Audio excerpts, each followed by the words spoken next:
Le mot d'ordre était clair. Des citoyens sans étiquette ni carte. Dans une affaire qui embrase la sphère politique, le message était avant tout celui du soutien à une jeune maman.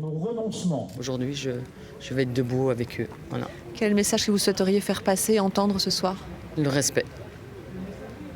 C'est tout. C'est un seul mot, c'est le respect.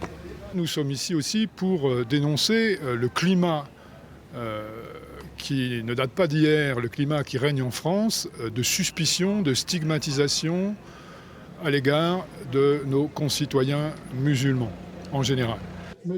Mais sans crier gare, au beau milieu des discours, la patronne de la région elle-même se mêle à la foule. Au lendemain de sa rencontre avec la famille, Marie-Guide Dufay a elle aussi un message à faire passer et comme un malaise à faire oublier. Les instituts sont atterrés parce que l'essentiel du travail qu'ils faisaient avec les parents et les mamans pour les intégrer au travail sur la citoyenneté est mis à mal. La maman, elle, effectivement, elle est extrêmement choquée.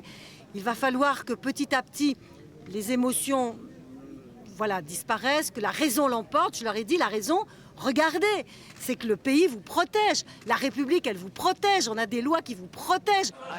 La présidente de la région confirme au passage que le dossier du signalement au procureur sera vraisemblablement bouclé la semaine prochaine. L'incident de séance ne devrait pas en rester là. Voilà donc l'affaire du port du voile relancée. On est un pays où on ne peut pas faire n'importe quoi.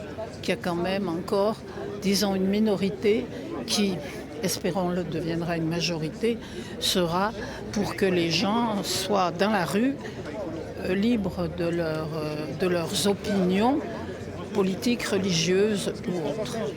Mais à Besançon comme à Belfort, à quelques kilomètres de là, on espère surtout revenir au calme et à la raison.